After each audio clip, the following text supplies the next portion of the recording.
stormy seas and lost souls. Who is it? She's dreamt of this before. It's coming. Is it? They say dreams are visions of our memories, thoughts and fears, as seen by our inner eye.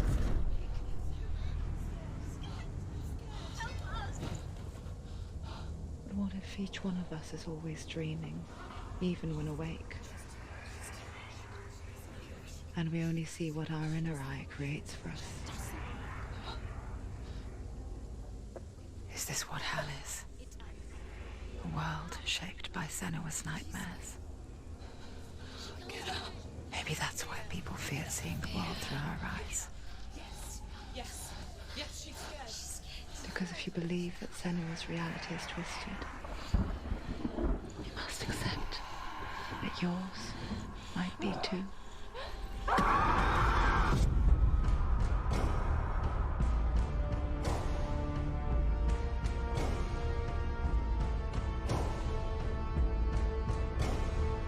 Hellblade: Senua's Sacrifice is a video game about Senua, a Celtic warrior on a vision quest into Viking territory.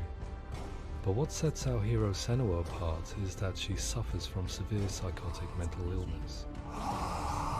He knows she's getting closer. He can feel her coming closer. She's getting closer. The original idea for Hellblade was to create a classic hero's journey, a journey of suffering, but one where the fantasy world is not another planet or alternate universe, but E é isso, irmão. a world Acabei that de is zerar, mano. constructed in Senua's mind. Tô nesse Do vídeo so aí, would mean putting dentro do psychotic próprio mental jogo. illness at the center of the experience, a subject that is still considered taboo, and a challenge that was both terrifying and exciting in equal measure. In Hellblade, the starting point was a newly discovered Celtic goddess called Senua in Ashwell, Hertfordshire. When first discovered, her name was thought to be Senua, a name which I liked and kept. I wondered if Senua might have been a Celtic warrior like Boudica who stood up to the Romans. While the Romans had conquered all of Europe, there was a group of Celts up in the furthest reaches of the Roman Empire that could not be conquered, the Picts. And so the Romans built a wall Já vi na called E3 lá, Hadrian's Wall that spans across Britain from sea to 2019 não sea foi, se eu to não me keep engano. the Pictish barbarians at bay. The Picts were known for their war paint, painted on with woad, and their matted hair clumped with lime. And so Senua would be a barbarian Pict in this image. What's your name? Senua, I haven't seen you before. I don't live home much. Oh, Zeno's daughter. I have to go. Wait. Orkney is off the coast of Scotland and was inhabited by the Picts, steeped in history and mystery, and so I made Orkney Senua's home and set the stage for a crisis. In the late 8th century, the first Vikings landed on the Orkney Islands. The population of the Picts crashed thereafter, replaced by the Norsemen of the 9th century. Were they wiped out? We don't know for sure, but it would seem likely given the reputation of the Vikings. The Northmen's brutality is legendary. High-ranking leaders and chieftains of the tribes they conquered were often offered as sacrifice to their gods. The most brutal of these sacrifices was known as the Blood Eagle. I imagine Senua as a young female warrior who returns home from exile to find her partner, Dillion, brutally sacrificed to a Norse god by these hellish warriors from a faraway land. I imagine the horror of this moment and how it would have dragged her deep into mental torment.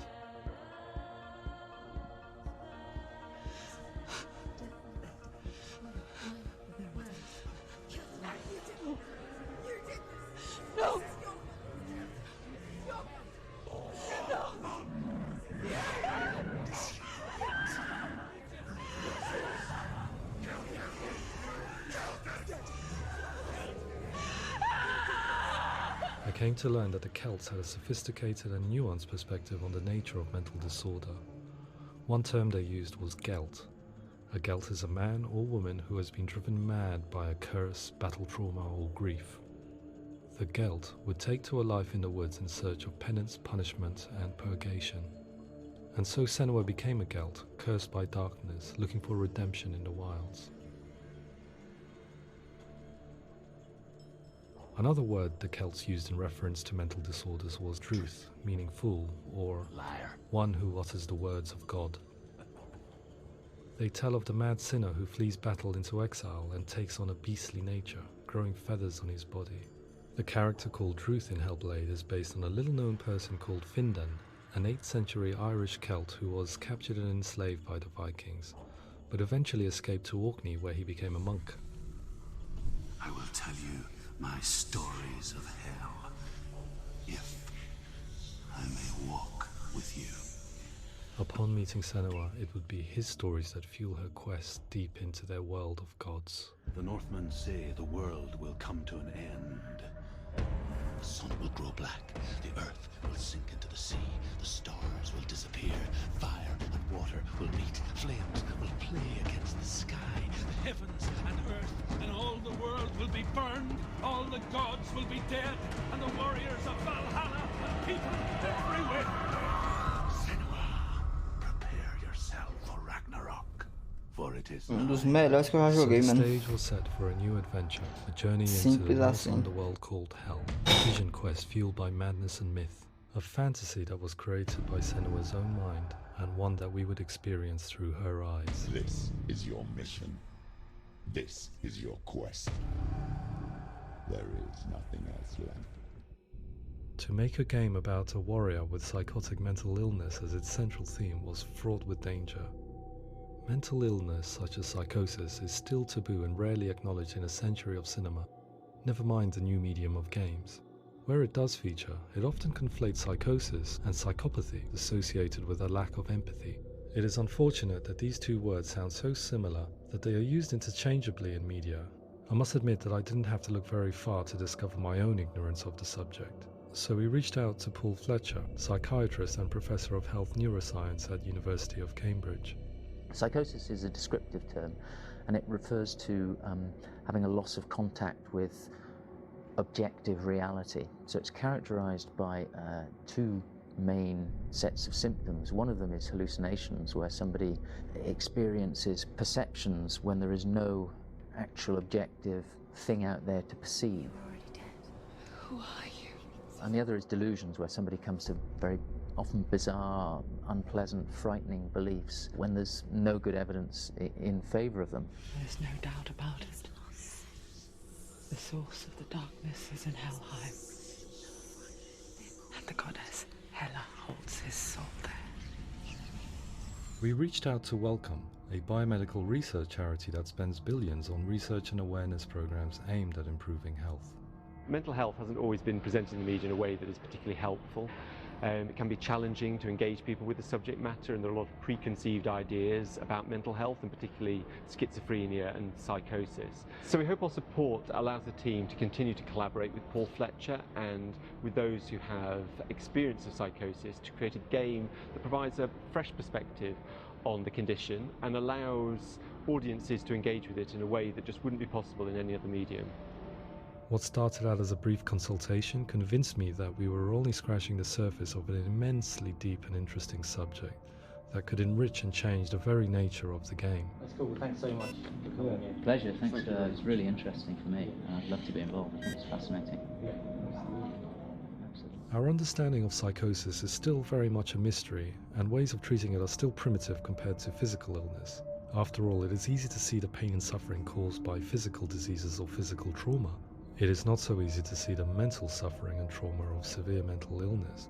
But what if we could find a way to see it? Games are capable of drawing you in for hours on end, playing the role of a character who is different from you, experiencing their perspective, and actively involving you in a world that functions with a different set of rules. That voice is not a common voice. That voice calls you to your death. It's an evil voice. If we were to represent Senua's psychosis, we would have to simulate voice hearing, a common attribute. But how can we simulate something we have no first-hand experience of? Professor Charles Fernyhough, a leading expert in voice hearing from Durham University, offered his help. Hearing voices is an experience that is usually associated with severe mental illness, and crucially we know that hearing voices is a part of ordinary life for many people who don't meet the criteria for mental illness. Yeah. Oh, that's not him in real life. We know voices vary according to where they appear in space. Voices can appear far away in the distance, they can appear right there in your ear, they can seem to be coming from inside your head. Based on the information Professor Fernie Ho provided, I put together a sound brief and invited some actors to the studio. We recorded the actors using a binaural microphone, which records the 3D spatial position of sound, replicating the way sound is heard by human ears. It gives you an incredible sense that the person you are listening to is right there beside you. E é jogo indie, né? Rachel Waddingham from the Voice Collective came to our studio with 2 young voice hearers to speak to our team. We talked at length about their experiences and they listened to our tests, giving us feedback on how we could improve on it. Everyone hates her. She's cursed. It's very hard to represent what this experience is like, partly because it's such a personal, intense, emotional experience. It's testament to how Ninja Theory have been listening to what the researchers are saying, but also crucially listening to the experts by experience. Exatamente, What they've come up bem with isso aí mesmo. is so compelling. It's by far the best representation I've heard of what these experiences are like.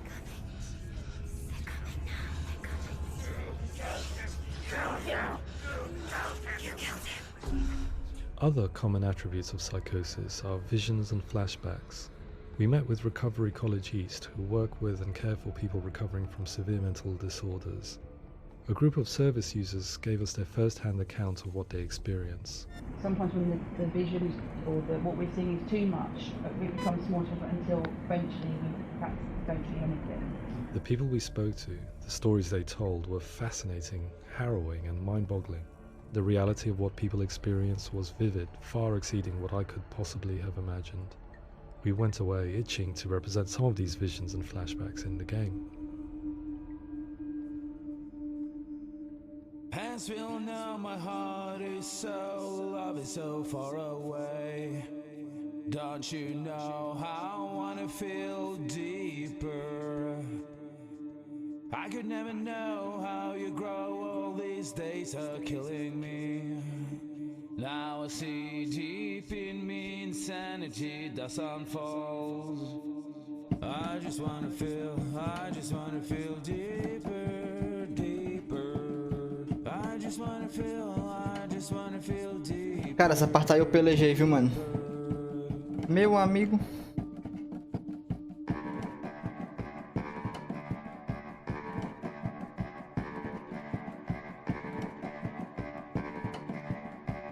É bem grandona e é 3 coisas que você tem que ver pelos portais.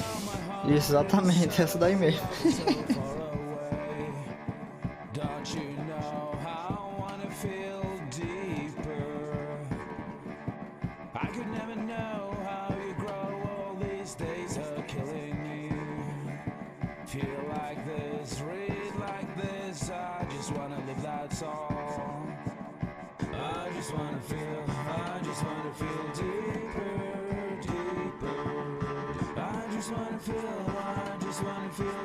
Acho que foi essa, hein, Simão, que a gente tá falando aí. Porque, meu amigo, era grande que só. E era 3 coisas que você tem que posicionar lá, velho. Quase que o cara não acha. To hold meetings with Recovery College East over the course of a year and a half, showing them what we had achieved so far and refining the in-game representations based on their feedback. With their help, flashbacks, visions and changes in perception were woven into the story and gameplay of Senua. The students that are involved in this project are incredibly excited about being involved. They have described the experience as being important because it values their lived experience and shows that despite what we have been through, all of that experience becomes valid, that actually it's something that we should all be talking about. The experiences described range from beautiful to frightening beyond comprehension. I heard of a girl who has to live with an angry voice screaming at her, slamming on her doors and walls 24 hours a day. I met someone who would often see hanging corpses in a room, so real that she would sometimes try to rescue them. The panic and fear that comes with such visions is entirely understandable, and it can be a living horror for some. Worthless, weak, pathetic. Go on, feel sorry for yourself, because there is no one left to do that for you. I was urged by one fellow that we should not shy away from showing this horror, and so I was perpetually torn in making Hellblade. Had we gone too far with our representations or not far enough? broken and lost. Just like your soul. Come on.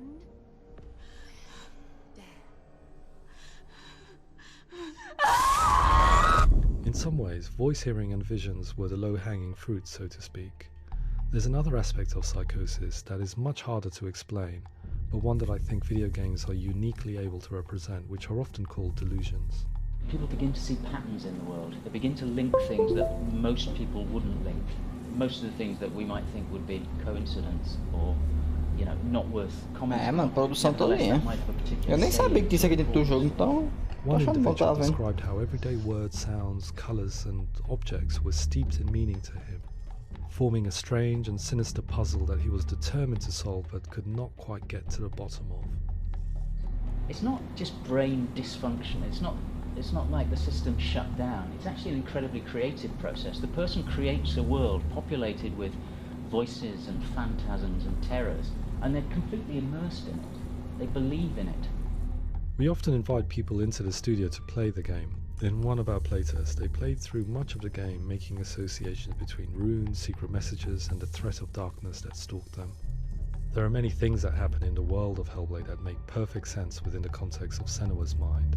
The dark rot that's killing her slowly from within, the secret runes of the gods that block her path to Helheim, and strange associations that exist in the game to confuse you. To complete Senua's quest, you have to internalize and accept the logic and meaning behind these things to progress. Afterwards, they said that they didn't see much evidence of mental illness in the game. People with delusions of all sorts would argue the same thing, that they are not aware of their experience being abnormal in any way. I need this sword. It's important. Representing perception changes and thinking patterns within Hellblade gives us a set of symptoms common in psychosis. But people with lived experience were keen to emphasize another point, that it is wrong to define a person by their symptoms. Quite often, the illness comes not from the symptoms, but from the stigma, isolation and mistreatment that comes about from the rest of society. They say that I'm cursed. What if they're right? I needed someone to portray Senua, someone who could believably internalize her suffering.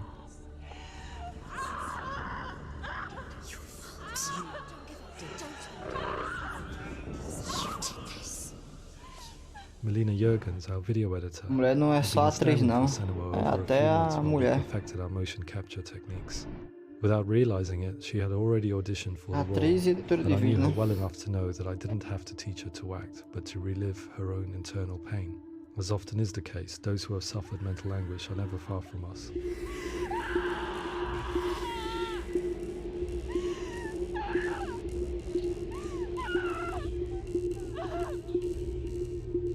My hope is that by creating a compelling and aspirational character in Senua who feels very much real, albeit in a fantasy setting, we can provide a lens into her reality, a different one to yours, and this is where storytelling comes into play.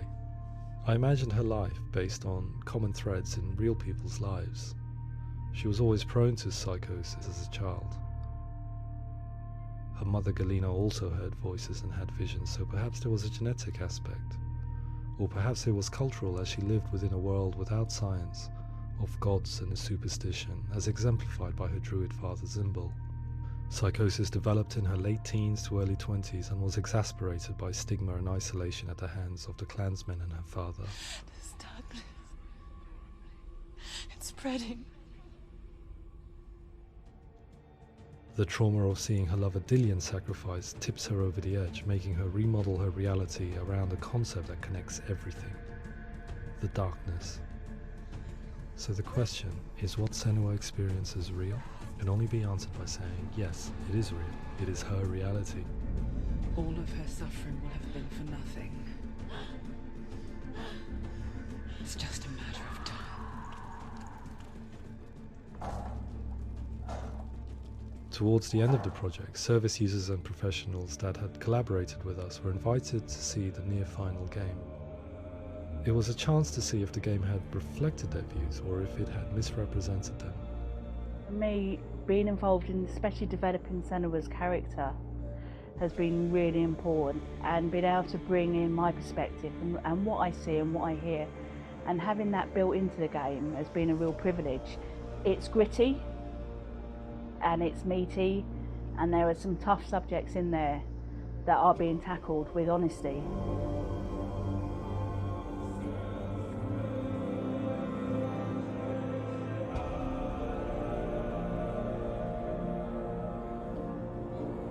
I was blown away by it today, absolutely blown away.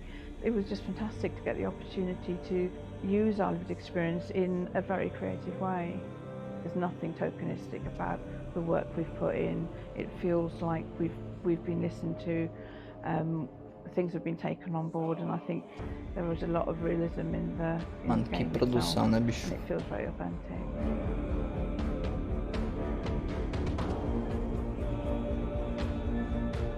Hellblade will give people a good experience of what it's like to hear voices and have those experiences. I'm glad that the guys eu tive essa experiência mesmo. asked us to come along and help them build an experience that's positive when it comes out, and get myself a copy and have a go.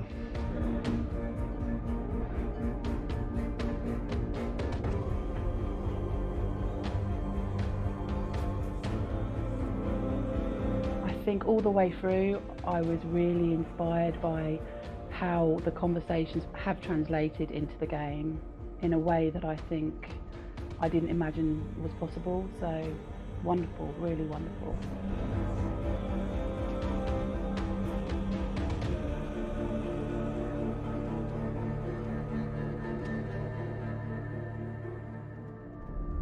I really hope that others will follow the lead they've set and use the power of something like a video game to change people's perception, O jogo é praticamente to único. increase understanding, and Tem uns que se assemelham em elementos, né? make some of the stigma around voice hearing and other experiences go away. E como o Bruno falou, a maioria dos jogos indies retratam a realidade da vida real, really bicho. exciting to see something that I explore scientifically being represented so beautifully in a character who's trying to penetrate the mysteries of the environment in which they've been placed, with all of this strange uncertainty and noise and conflicting information that they're getting. I'm very excited by this way of Não, o Celeste também, que é só dando uns pulinhos nas paredes, né? O jogo só é pulando, o jogo todinho. É esse não, o Celeste? Não, o Celeste é o 2D, né? Pixel. Qual outro que é o indie, que é só pulando, mano? É o BR também. Mental illness has been with us for as long as we have been on this planet, but why? Why hasn't evolution stamped out this weakness from within our gene pool? I often pondered this question until I realized that the question had an inbuilt flaw. It assumes that being and thinking differently is a weakness. The only reason we have computers, spacecraft, medicine, poetry, art, and yes, even video games is because individuals were able to simulate new abstract realities in their minds and share them with the rest of us. We need people to be willing to see differently in order for us to progress as a society. And we need to be open to these new ways of seeing. And it is this spirit that motivated me to create Senua's story and share it with you.